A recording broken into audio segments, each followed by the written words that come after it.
Hey folks, Triple Crown here, coming to you from Vancouver, British Columbia. This is a round 14 summary of the Global War 1939 series.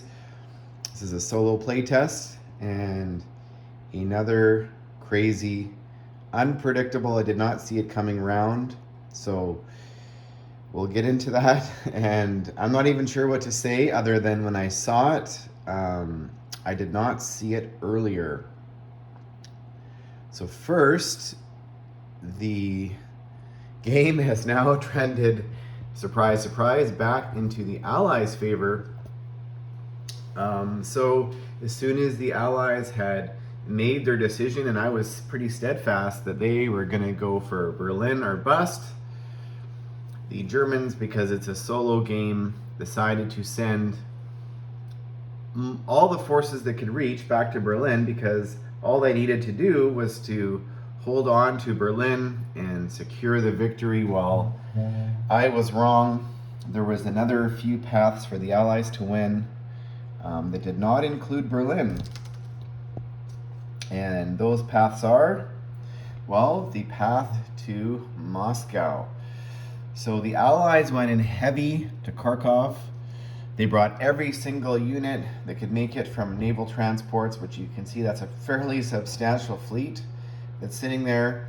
And this is the contingent ground forces that can make it. That's like 30 infantry there, about 10 armor, 2 mech, or 3 mech, a couple artillery, and this whole Air Force, this British Air Force that can make it.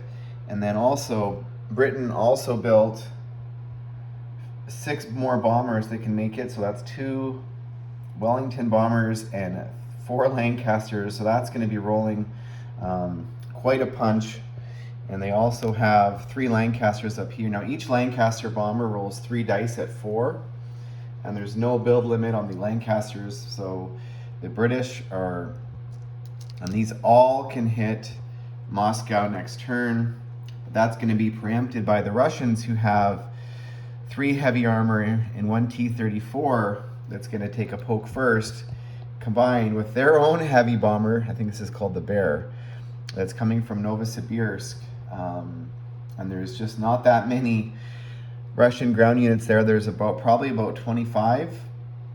So I don't know if it's going to be able to withstand the attack from the British. And the Germans did bring everybody from Russia that could make it, which, with the partisan rule for the Russians, these territories are these are all partisan infantry that have popped up. There's 1, 2, 3, 4, 5, 6 partisans that have popped up that next turn are going to turn into infantry. They're not going to be able to attack anything, but if Moscow falls and these partisans turn into infantry, that's going to create a world of problems for the Germans if this game was to come longer. Now, why did the Allies think of another strategy?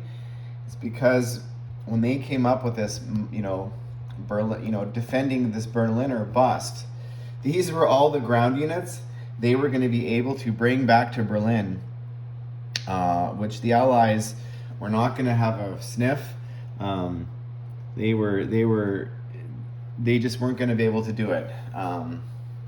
It's funny when you look at these situations prior to, what can Germany bring back to Berlin? Oh, there's not a lot of forces there right now. They might have a chance. Might. And that's not even including these other fast movers that are going. And Germany still has a build there this turn. So it was not going to happen at all. It was not close. So the Allies took out the 29 Italian units that were in Marseille. Had they gone into Western Germany, those forces would have been able to easily retake Paris. So they decided to take them out. And that is the Allied army that's currently sitting in Marseille, which is fairly huge. They will not have enough to take Rome or reach Rome in time.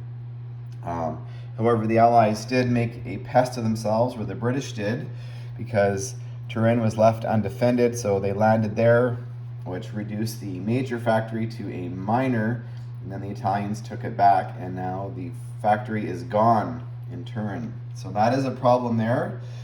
So that is going to be basically it's done here. The Germans only have 10 infantry in Reims, which if they were to go into, or sorry, Western Germany. So if they're going to go into Reims, they can take it, but they will not be able to reach Paris.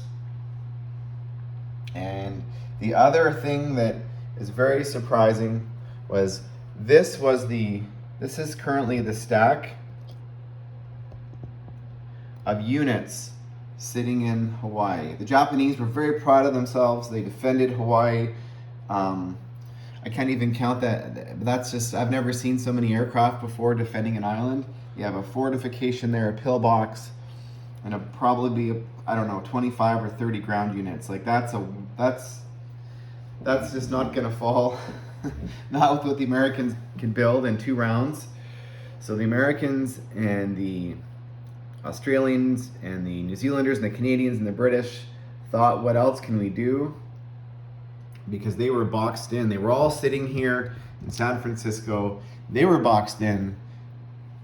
What are they going to do? Well, they had to come up with an alternative plan. And they decided to go to the Marshall Islands. There's a naval base there.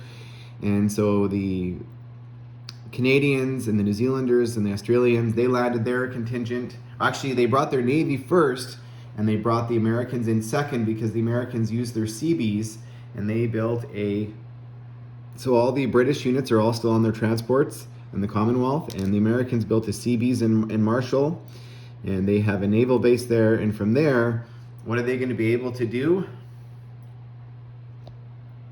Well, they are going to be able to take a poke at the Philippines, and the Americans have about 14 ground units, and the Canadians and the Australians and the British have about 8.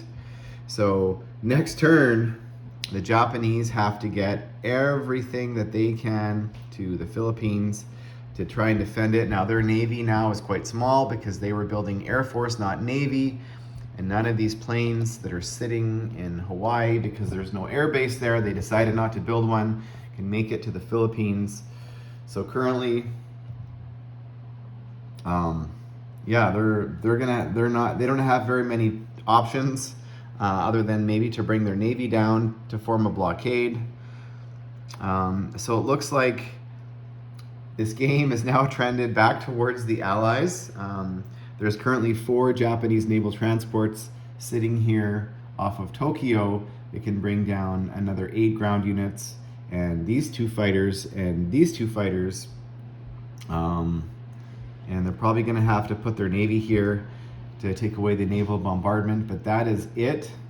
I think the Japanese could bring, they have a couple air transports which move 6, could bring another 2 units. So this might be a close battle for the Philippines, but General MacArthur, he is coming. He has declared he shall return, and looks like he shall return. So that's all I got, folks. Stay tuned for round 15, the conclusion of this game, and yeah, it's going to be very interesting. So if the Allies take these 2 cities back, they will, which will be Moscow and the Philippines, they will win the game. And that would leave the Axis with 12 victory points, and that is unfortunate considering they've been outmaneuvered at least in this round.